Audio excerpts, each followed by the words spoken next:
श्रीलंका इस वक्त बेहद खतरनाक दौर से गुजर रहा है।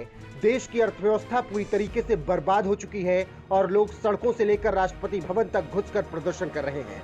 आजादी के बाद पहली बार श्रीलंका ने खुद को दिवालिया घोषित कर दिया। ऐसे में एक सवाल उठता है कि आखिर श्रीलंका के विदेशी मंत्री ने क्यों दुनिया के सामने कह दिया कि मुझे मदद नहीं चाहिए।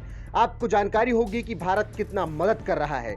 रसद, पानी, सब्जी से लेकर दूध, तेल और पैसा तक भारत श्रीलंका को दे रहा है। इसको लेकर श्रीलंका ने भारत का धन्यवाद भी किया, लेकिन अचानक श्रीलंका के विदेश मंत्री ने बुधवार को जोर देकर कहा कि देश की अर्थव्यवस्था के प्रबंधन पर बाहरी ताकतों का मार्गदर्शन उन्हें नहीं चाहिए।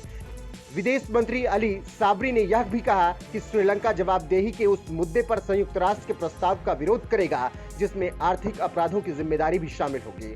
7 अक्टूबर को यूएनएचआरसी में एक नया मसौदा मतदान के लिए रखा जाना है, जिसमें श्रीलंका में जारी आर्थिक संकट पर जवाबदेही निर्धारित करने का भी प्रस्ताव शामिल है। आपको जानकारी हो तो श्रीलंका 1948 में अपनी स्वतंत्रता के बाद से सबसे खराब आर्थिक दौर से गुजर रहा है।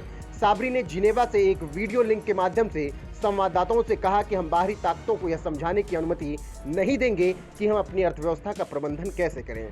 हमने आर्थिक सुधार के लिए खुद के उपाय किए हैं। साबरी ने कहा कि यूएनएचआरसी के पास आर्थिक मामलों को निर्धारित करने के लिए विशेषज्ञता का अभाव है। इसके साथ ही साथ देश को अपने आर्थिक सुधार पर मैत्रीपूर्ण सहयोग हासिल हो रहा है, जबकि ज्यादातर पश्चिमी देश मानवाधिकारों के मुद्दे पर हस्तक्षेप के लिए प्रवृत्त हुए हैं। साबरी ने कहा कि हमें अपनी संप्रभुता की रक्षा करनी होगी, क्योंकि यह स्पष्ट है कि ये समूह हमें कमजोर करने के लिए इन आरोपों को कायम रखना चाहते हैं।